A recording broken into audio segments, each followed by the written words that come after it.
Did you know that the world's oldest operating restaurant is located in Madrid, Spain? Restaurant Bourdain, also known as Sobrino Bourdain, has been serving customers since 1725. Wow, nearly 3 centuries. The restaurant has been passed down through generations and is famous for its traditional Spanish cuisine, particularly its roast suckling pig and lamb. It has attracted many famous people over the years, including great writer Ernest Hemingway, who mentioned the restaurant in his novel The Sun Also Rises. So, if you ever find yourself in Madrid, you have the opportunity to eat a meal in one of the oldest restaurants in the world. Some, however, would say Bourdain is not the oldest operating restaurant. They would say Honkawaria in Kyoto, Japan is indeed the oldest according to the Guinness World Records. Honkawaria is a traditional soba noodle restaurant and was established in 1465 and has been operating for over 550 years. So, what happened? Which is the oldest? Well, technically speaking, Honkawaria was originally founded as a confectionery shop and gradually shifted its focus to soba noodles and has remained a family-run business for many generations. It is renowned for its handcrafted soba noodles as well as its commitment to preserving traditional Japanese culinary techniques and flavors. We keep using the word restaurant, but where does the word restaurant come from?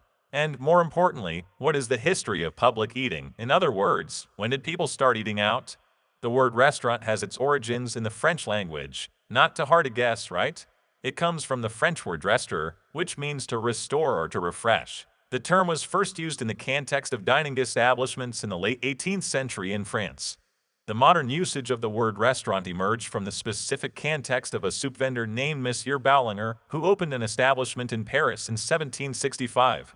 Ballinger referred to his establishment as a restaurateur, emphasizing the idea that the soups he served had restoring properties and could rejuvenate or restore one's health. He believed that his soups were not only delicious but also beneficial to one's well-being. Over time, the term restaurateur became associated with dining establishments that offered meals for the general public, focusing on providing nourishment and refreshment. Eventually, the word was shortened to restaurant and adopted in various languages to refer to places where people could enjoy prepared meals outside their homes. So, the word restaurant has its roots in the French word restaurateur and specifically in Monsieur Boulinger's use of the term to describe his soup-serving establishment. Now, what is the history of eating out? The concept of public eating establishments has existed for thousands of years in various forms across different cultures. While it is challenging to pinpoint the exact location of the first eatery for the public, several ancient civilizations had establishments where people could gather to eat. In ancient Rome, for example, there were thermopolia, which were small shops or stalls where hot food and drinks were sold to the general public. These establishments served as a precursor to modern-day restaurants, as they provided a place for people to eat outside their homes. Similarly, in ancient China, tea houses and taverns served as gathering places where people could socialize and enjoy food and drinks. These establishments often catered to travelers, offering meals and accommodations. In ancient Persia, there were caravanserai where the caravans would stop over. Travelers were provided with chambers to rest and served simple food by the caravanserai staff. Their camels were also offered fodder, of course. In the Middle Ages, there were inns and taverns across Europe that provided food and lodging for travelers, as well as locals seeking meals outside their homes. These establishments served as meeting places and social hubs in communities. People from the Middle Ages knew where to hang out, didn't they? We move forward and arrive at the modern concept of a restaurant, as we understand it today. It emerged in the late 18th century in France. The first known restaurant, in its modern concept, was opened by Monsieur Ballinger in Paris in the 18th century, 1765 to be precise. Remember Mr. Ballinger from before? His restaurant was called La Grande Taverne Londres. The name translates to the Great Tavern of London in English. It reflects the inspiration drawn from London's tavern culture, which Monsieur Ballinger sought to recreate in Paris.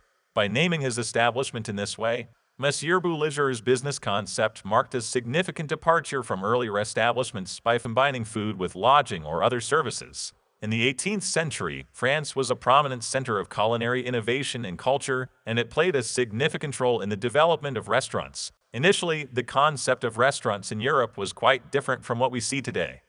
In the 18th century, there were establishments known as traders or traiteurs restaurateurs, which were essentially catering businesses that provided meals to the aristocracy and wealthy individuals. These traders would offer a variety of dishes and delicacies that could be enjoyed in a communal setting. Monsieur Boulanger's business concept, however, was different. He placed a sign outside his establishment that read Boulinger sells restoratives fit for the gods, and thus the term restaurant became associated with places that offered nourishing meals. The concept of serving individual portions and allowing customers to choose from a menu rather than offering a fixed meal became more prevalent in the 19th century. This shift was influenced by the rise of the middle class and the increasing demand for affordable and accessible dining options. So we owe it to the middle class.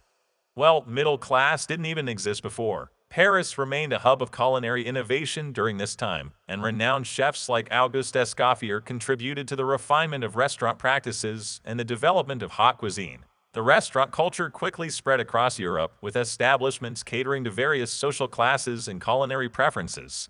Each country embraced its unique culinary traditions and added its own flair to the restaurant scene. Over time, restaurants evolved into diverse establishments, ranging from casual eateries to Michelin-starred fine dining establishments, and they continue to play a vital role in European culture and cuisine today. So, restaurants were doing fine, but they were not very cheap and they were slow. But 20th century was one of speed. Everything was happening fast and people were on the move all the time. To learn about the history of fast food, click on this video here.